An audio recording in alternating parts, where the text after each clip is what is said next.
It took me a long time to figure out that I don't know enough. And so I want to give you that gift. You don't know enough.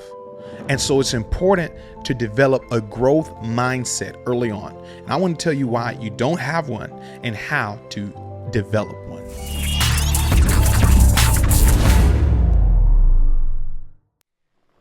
Hey family, it is Asa Graham, your mentor in masculinity, the purpose pusher, Mr. Get Right. And I want to give you the gift of letting you know you don't know enough and you've got to develop a growth mindset.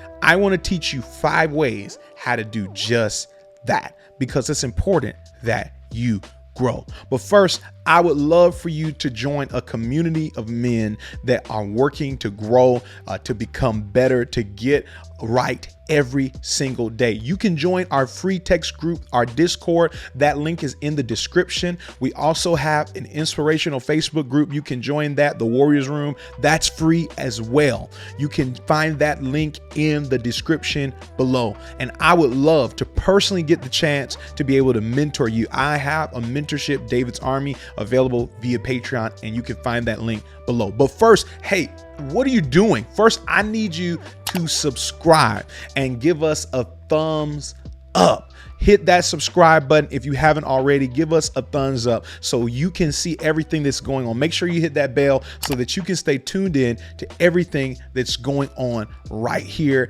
at this Center of Development and Inspiration for your development. You just don't know enough. And if you are going to develop a growth mindset, one of the first things you need to do is embrace challenges. If you're not embracing challenges, you're not really developing a growth mindset. Let me tell you why that matters. Challenges can push you out of your comfort zone and it stimulates growth. You know, so many men say, I want to be comfortable. That's uncomfortable. And I don't like doing that because it's easy to remain lazy. It's easy to keep doing the same things you've always done. But it is literally insanity to keep doing the same thing over and over again and expect a different result. So you've got to learn how to embrace challenges, and you can implement this by setting those stretch goals. Aim for goals that require you to push beyond your current limitations. Also, seek discomfort. Deliberately engage in activities that make you uncomfortable or challenge your current set of skills. And when I say make you uncomfortable, I don't mean things that make you spiritually uncomfortable or things that make you uncomfortable or triggers your traumas. I don't mean things like that. I mean healthy ways of making yourself uncomfortable. I call it strategic discomfort. You've got to allow yourself to get uncomfortable in ways that healthily push you toward your next level. Number 2, you don't learn from criticism. That's why you don't know enough. And so if you're going to develop that right mindset, a growth mindset, you've got to start learning from criticism. You can't stay so sensitive where nobody can teach you, nobody can tell you or what you're doing that is off. The more wealthy a person is, typically the more they invest in high level and high ticket coaching and consulting to help them get to the next level because they understand the value of critique and criticism. A constructive criticism provides insights into areas of improvement and it helps you refine your skills. Meaning it's not just enough to be okay at what you do. Don't you want to get better? Don't you want to be refined? Don't you want to have that razor's edge on the competition in your business or whether you're in the marketplace or what have you? And so it's important that you open up yourself to learn from criticism, even when it comes the way that you don't like it or a way that offends you or maybe even hurts your feelings. You got to learn how to chew the meat and spit out the bones. You've got to, 1, ask for feedback. This is how you implement that. Ask for feedback.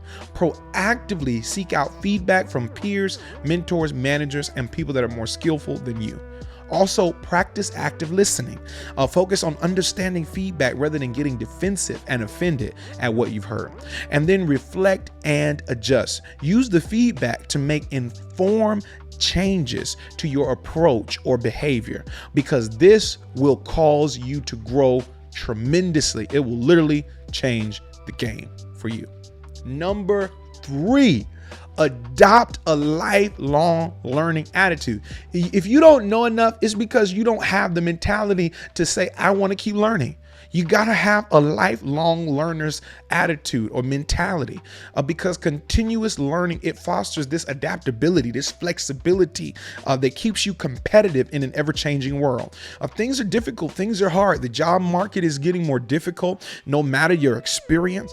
And so things are not going to get any easier for men. And so if you're going to continue to perform at a high level, to accomplish everything that God has placed in your heart, to be who you've been called to be, then you've got to adapt a lifelong learning attitude. God will even sometimes speak things to you and tell you to go in another direction, or to go and learn about this, or to take a class in this. But you got to have a learner's mentality. You never learn enough. You always want to be learning more. You always want to be growing, whether it be in your industry or your vertical. There will be ever-changing norms, new software, new things, new laws, and new structures, new things that are being implemented. And so if you're going to always have an edge up to continue to always be your best going into the future, you've got to adopt that lifelong learner's attitude.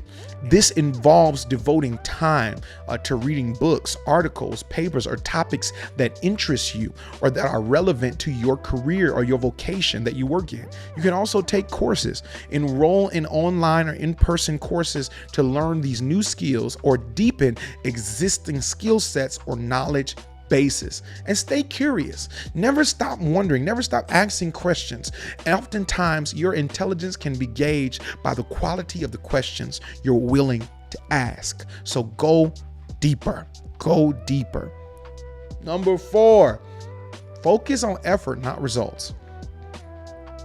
That's a hard one, because for many of you, that's why you're not progressing in your process, because you want the result, you want the goal, and you haven't fallen in love with the process. This is why you've got to fall in love with the process and focus on the effort, not just the result, not just the goal. This is why that matters, because valuing effort over outcomes encourages persistence and resilience, even when success isn't immediate. For some of you, that's why you don't have outcomes in relationships, because if you fail in one way, if one person doesn't want to talk to you, you get discouraged and you never talk to anybody else. Or the reason why you haven't got the job that you wanted, or why you haven't got the job yet, because you apply, and because you got denied a few times, you stop going. You got to focus on putting in the effort. Fall in love with the process. Trust the process. Reflect on the journey. Take the time to appreciate how much you're growing and how this process is growing you, and focus on things daily that lead to improvement. And after a while, you'll arrive at your goal, and the best part will have been the process that you underwent in order to arrive at that destination, because the journey is what makes it so beautiful. And lastly, the reason why you don't know enough is because you're surrounded by people who don't know enough. It's easy to be around people who know less than you, but it's challenging to be around people that may be more intelligent in certain areas than you. And that's the best way to be. Always allow yourself to be around people that have a growth mindset as well, who are growth oriented, who are skillful, who are knowledgeable. And this is why that matters. Being around people who have a growth mindset inspire you and motivate you to have a similar mindset. If you're always around people who are angry or jealous, or always comparing themselves to others, or have a broke mentality, or they're not working to achieve or become better, it's going to rub off on you, or at the very least, it's going to slow you down or discourage you from being your very best. And so one of the ways to do that is you can join healthy communities, engage with groups or clubs that encourage personal development and learning, such as David's Army, my mentorship, or our free communities, such as our Discord texting community, or our Facebook group, the Warriors Room. Joining certain communities where people are pushing each other and promoting things that help you get right a little bit more every day helps you to keep and develop a growth mindset. You got to build that support network and surround yourself with people and colleagues that challenge you to grow, and learn from role models. Learn from people who have grown to a level that they're able to pour in to others. Learn from people who have had a growth mindset for a long time and still have that hunger, still have that eye of the tiger. And that's why I created David's Army. That's why I created this mentorship program designed to help men holistically get right and get better in every area of your life, whether it be your body, your soul, or your spirit. I want to help you grow, and I would love the opportunity to mentor you and to pour into you and help you develop and cultivate a growth mindset, because it's important and mentorship matters. It is one of the biggest difference makers in your life and in developing the mindset necessary for the success that I know that you were meant to achieve, and I would love to help. All you got to do is go to patreon.com/AsaGraham, and I would love to be your mentor. Sign up for our David's Army mentorship program. It's very affordable, and for less than the cost of a steak dinner, you can invite somebody into your process to help you grow. But listen, my prayer for you as always is this: be blessed, stay strong.